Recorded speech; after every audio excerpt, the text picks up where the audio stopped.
Super prime time में इस वक्त की बड़ी खबर आ रही है पूर्वी गाजा से। पूर्वी गाजा में हमास और आईडीएफ के बीच भीषण जंग जारी है।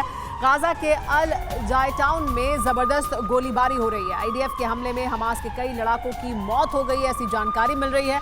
आमने सामने की जंग में स्थानीय लोग भी घायल हुए हैं।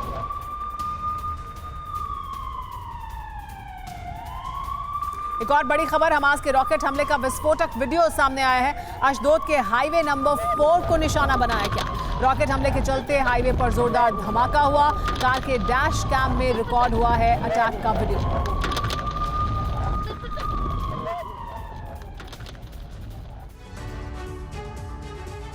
इजरायल हमास की जंग का विस्तार तय माना जा रहा था और यह हो चुका है। 31 अक्टूबर की रात को इस जंग में अरब के तीसरे देश का प्रवेश हो चुका है। यह देश है हूती मिलिशिया ग्रुप के कब्जे वाला यमन। कभी सऊदी अरब और यूएई पर हमले करने वाले इस संगठन ने इजरायल पर हमले शुरू कर दिए हैं। यमन के हूती संगठन ने इजरायल में रेडिएशन का बवंडर लाने की धमकी जारी कर दी है। क्या है हूती संगठन का इजरायल पर हमले करने का प्लान और इजरायल इससे निपटने में कितना सक्षम है, देखिए ये रिपोर्ट।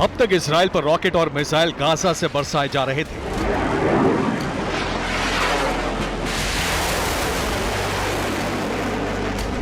लेकिन अब तीसरे देश की सीमा से मिसाइल हमले होने लगे।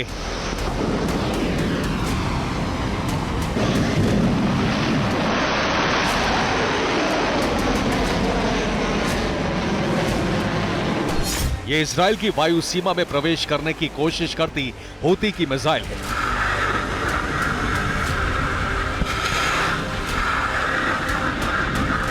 इसे लाल सागर के ऊपर इजराइल ने ध्वस्त कर दिया।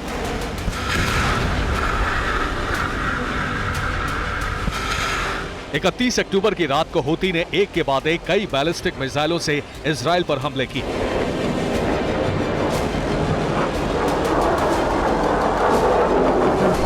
इजराइल ने इन मिसाइलों को हवा में ही नष्ट कर दिया।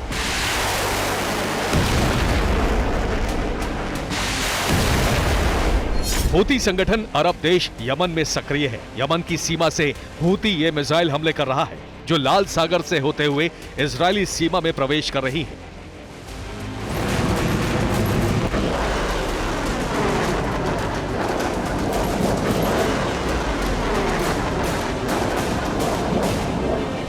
हूती ने इजरायल पर हमले करने का ऐलान कर दिया है।